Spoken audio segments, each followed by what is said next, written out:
8 فروری کے انتخابات کے حوالے سے سارے لوگ ایک سوال پوچھتے ہیں کہ آج کل جو بے روزگاری ہے، مہنگائی ہے، مشکلات ہیں لوگوں کی زندگیوں کے اندر، اکنامک اپرچونٹیز نہیں ہے، پڑھے لکھے نوجوان ہیں تو نوکریاں یہاں نہیں ملتی، باہر مارے مارے پھرتے ہیں، تو کیا تبدیلی آئے گی پاکستان میں؟ اکانومی سنبھلے گی؟ ڈالر کے ریٹ کو کہیں بریک لگے گا؟ انفلیشن نیچے آئے گی؟ اکانومی کا پہیہ آگے چلے گا؟ ان سوالوں کا جواب دینے کے لیے ہمارے پاس آج سب سے بہترین پاکستانی دماغ اور سب سے بہترین شخص وہ آج ہمارے ساتھ شامل ہے، گفتگو ہو رہے ہیں مفتاح اسماعیل صاحب۔ مفتاح صاحب، آپ کا بہت شکریہ، آپ ہمیں جوائن کر رہے ہیں۔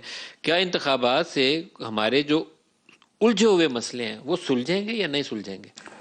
سر، امید تو جمہوریت کے اندر یہی ہوتی ہے کہ انتخابات آئیں گے، ایک نئی پارٹی آئے گی، مینڈیٹ لے کے آئے گی اور وہ مشکل فیصلے کرے گی، لیکن ہم نے تاریخ کے طور پہ دیکھا ہے کہ جب نئی پارٹی آتی ہے تو وہ بھی ڈرتی ہے نئے فیصلے کرنے سے، اور اس بار کیونکہ کہیں ایک پارٹی ایسی نظر نہیں آ رہی جس کو مینڈیٹ ملتا ہو، بشمول پی ایم ایل این، بشمول پی ایم ایل این، خاص طور پہ جو لگتا ہے کہ پی ایم ایل این کی ایک کولیشن لیڈ گورنمنٹ ہوگی۔ ڈیوائیڈڈ مینڈیٹ ہوگا، کلیئر میجورٹی نہیں ملے گی کسی کو؟ مجھے نہیں لگتا یہ کسی کو کلیئر میجورٹی ملے، اور میں یہ سمجھتا ہوں کہ عوام بھی جو ہیں وہ اس وقت اتنے آپٹمسٹک نہیں ہیں، اتنے پر امید نہیں ہیں جتنے 13 یا 18 میں ہوتے تھے یا 8 میں تھے۔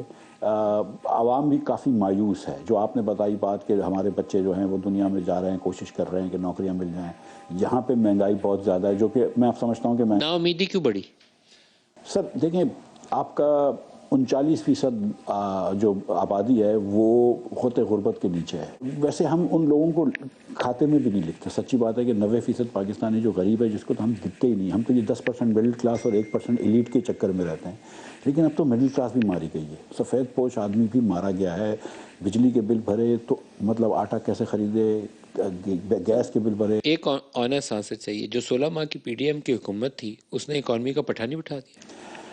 سر سچی بات یہ ہے کہ اکانومی کا پٹھا بہت عرصے سے بٹھا رہے ہیں، اور میں آپ کو 2-3 دوائی اس کے دلائل دیتا ہوں۔ 78% پاکستانی بچہ 10 سال کا 2 جملے نہیں پڑھ سکتا کسی بھی زبان میں۔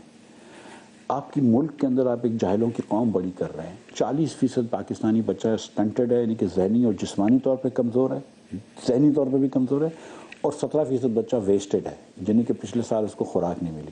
تو 58% بچہ اگر ذہنی طور پہ کمزور ہے، 78% بچہ پڑھ نہیں سکتا ہے، تو وہ ملک ایک معاشی طور پر ترقی کر ہی نہیں سکتا۔ سر، عمران پہ کرٹیسزم تھا نا، اس نے اکانومی بٹھا دیا، آئی ایم ایف کا پروگرام ٹوٹا ہوا تھا جب آپ لوگوں نے حکومت لی، بعد میں آپ نے اس کو ریوائیو کیا تھا جب آپ فائنانس منسٹر بنے، پھر آپ کی حکومت نے اس کو توڑنے میں بھی کافی محنت کر کے توڑا بھی اس کو، تو آپ کو ذمہ دار کیوں نہ ٹھہرایا جائے کہ آپ نے اکانومی بٹھائی ہے پاکستان کی؟ سر دیکھیں، جب ہم آئے تھے تو میں نے تو جان توڑ محنت کری کہ پہلے دن سے پیٹرول مہنگا کریں، جو کہ 2 مہینے تک نہیں کرنے دیا لیکن پھر کر لیا۔ اس میں 110 ارب روپیہ مہینہ کا نقصان ہو رہا تھا۔ یہ نقصان خان صاحب چھوڑ کے گئے تھے۔ حکومت چلانے کا خرچہ 40 ارب روپے ہوتا ہے، آپ مجھ سے کہہ رہے تھے کہ 110 ارب روپے اس کے اضافہ دو جو میرے پاس نہیں ہے، یہ پیٹرول کی اس کے اندر سبسڈی میں، جو کہ ایک دم غلط بات تھی، ہم کو پہلے دن کر لینا چاہیے تھا۔ لیکن اس کے بعد ہم نے بڑی محنت کر کے ریوائیو کیا۔ اب محنت کر کے توڑا بھی نا؟ ہو از ریسپانسبل؟ شہباز شریف؟ شہباز شریف کو سر میں اس پہ کریڈٹ دوں گا کہ جب میں نے بھی آئی ایم ایف کا پروگرام کیا اور بہت سارے پارٹی کے لوگ بھی چاہ رہے تھے کہ نہیں ہو، تو شہباز شریف نے میری سپورٹ کری اور پروگرام کیا، اور اس کے بعد جو سیکنڈ پروگرام جون میں ریوائیو ہوا، ڈار صاحب نے بڑی باتیں کری کہ آئی ایم ایف کو نیوکلیئر بمپ چاہیے یا پتہ نہیں کیا کیا۔ توڑا کس نے پروگرام؟ جوڑا تو منسٹری آف فائنانس کی ذمہ داری ہوتی ہے name سر۔ one اب آپ سر ندیم ملک صاحب کو میں یہ بتانے کی ضرورت نہیں ہے، میں نے ندیم ملک نے نہیں توڑا، کس نے توڑا؟ سر ندیم ملک نے نہیں توڑا، اس کے جیسا جید صحافی تو یہ جانتا ہے۔ مفتاح اسماعیل تو چلا گیا تھا، مفتاح اسماعیل کو نکالا۔ شہباز شریف نے توڑا؟ شہباز شریف نے بالکل نہیں توڑا، شہباز شریف نے تو ریوائیو۔ سر ظاہر ہے کہ ڈار صاحب رسپانسبل تھے، ظاہر ہے۔ تو آپ کی 16 ماہ کی حکومت کی کارکردگی کے بعد آپ سوچتے ہیں کہ لوگ آپ کو ووٹ ڈالیں گے پی ایم ایل این کو پنجاب کے اندر؟ سر میں آپ کو سچ بتاؤں کہ یہ جو شہر کراچی ہے اس میں آپ نے بھی دیکھ لیا ہے، میں لاہور بھی دیکھے ہیں، لاہور بھی وہی ہے، بیڈ سچویشن۔ ایک چیز ہو گئی ہے کہ پورا پاکستان ایک طریقے سے ووٹ کر رہا ہے۔ کے پی جو ہے وہ بھی آپ نے دیکھ لیا ہے۔ پنجاب میں پھر بھی کیونکہ نواز شریف صاحب کی اور شہباز شریف صاحب کی ایک ہسٹری ہے کارکردگی کی وہاں پہ، تو اس میں پھر بھی تھوڑا سا ان کو ووٹ ملے گا، لیکن دوسری جگہوں پہ کراچی وغیرہ کے اندر بہت مشکل پیش آئی۔ جو میجر انفراسٹرکچر پروجیکٹس ہیں نا، اس کا نواز شریف کو کریڈٹ ہے، لیکن پرابلم یہ ہے کہ جو بیگیج وہ ماضی ہے، وہ آپ نے 13 میں کیا تھا، آپ نے 1992 میں ریفارمز، اکنامک ریفارمز کی تھیں، ابھی جو 2022 میں کیا ہوا ہے اس کا بیگیج ہے، وہ آپ کو بھگتنا ہے۔ سر وقت کے ساتھ ساتھ پارٹیوں کو تبدیل ہونا چاہیے، ایوالو ہونا چاہیے. وہ کوئی بھی party P M L N evolve نہیں ہوئی. سر آج کون سی پارٹی 1992 میں آپ ابھی بھی زندہ ہیں. سر کون سی پارٹی ایوالو ہوئی ہے؟ پی ایم ایل این کو آپ اکیلا سنگل آؤٹ نہ کریں، کوئی اور پارٹی ایوالو ہوئی ہے. اگر آپ یہ کہتے ہیں کہ پی ایم ایل این یا پیپلز پارٹی میں جیسے کہ ڈائنیسٹی ہے، تو پی ٹی آئی کے اندر بھی تو ایک ہی شخص، پی ٹی آئی کو تو حکومت پہلی دفعہ ملی تھی. ایک ہی شخص ہے نا وہاں پہ. مطلب وہ عمران خان ہی صدر رہیں گے نا تا حیات. تو وہ کون سی جمہوریت ہے؟ اور دوسری مطلب ایک جماعت اسلامی میں جمہوریت تو ہے نا، یہ مانتے ہیں، باقی پارٹیوں میں کہاں ہے؟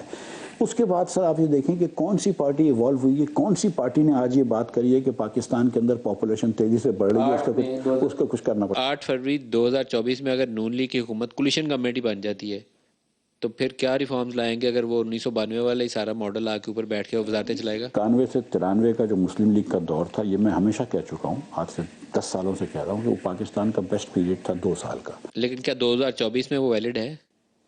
سر اگر وہ ریفارم مائنڈڈ ہو جاتے ہیں، ان کو یہ بات تو سمجھ آتی ہے کہ آج ان کی اتنی مقبولیت نہیں ہے جتنی کہ 13 میں تھی.